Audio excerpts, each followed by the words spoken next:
Race 3 on the Thursday is an absolute belter at Aintree. The 3 miles one, Grade 1 Aintree Bowl Chase. Now this is an absolute cracking race. It really, really is. On paper, you've got Brave Man's Game, the King George winner, the horse that finished second to Galloping Des Champs in the Cheltenham Gold Cup, ran an absolute cracker that day.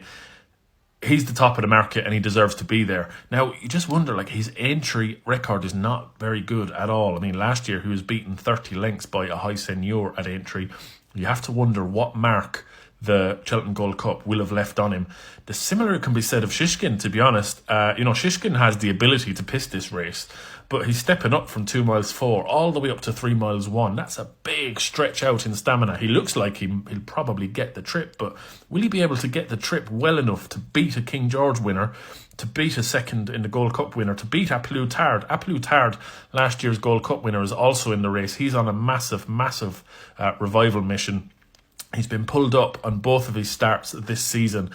He takes his chance here, but could you really go back in A Plus Tard when he's been pulled up on both of his starts this season? I mean, he's showed us nothing at all to suggest that he's in good form. Would I put it past Henry de Bromhead to have him ready for this? Absolutely not. The fact that he's come over in itself is a sign that they're seen enough for him to justify taking his chance. So he has to be respected as well. He's around about 7-2. So you've got Brave Man's Game 11-4, Shishkin 3-1, A Plus Tard 7-2, Conflated, who finished third in the Gold Cup. He is also here. He takes a furlong or so back in trip. Drop-in trip for this test. Conflated, he's done nothing but improve all season. He's a cracking horse, Conflated. I could easily see him winning the race. He's about 5-1. Then you've got last year's winner, a high senior, who fell when going well. He was going well enough in the Cheltenham Gold Cup. He might have just been starting to feel the pinch at the time, though. Last year he won this race nicely, but this is a much harder race. He's around about 11-2, and then you've got Gala or GA Law or whatever you say. GA He ran a nice race in the Ryanair Chase, but his jumping is just a big issue. He clattered nearly every single fence in the Ryanair Chase, but he's not completely out of it if the race fell apart a bit. Interesting step up in trip for Jamie Snowden's outsider there.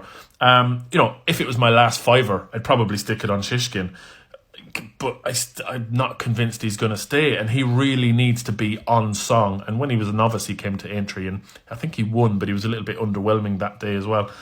Aintree's just a funny old place. It doesn't suit every horse. Its situation at this point in the season doesn't suit every horse. So there will be 1 or 2 disappointments in this race, but equally we could get an absolute classic between all 4 of them. But let me know what you fancy anyway in the Aintree Bowl. Like, absolutely classic looking race on paper.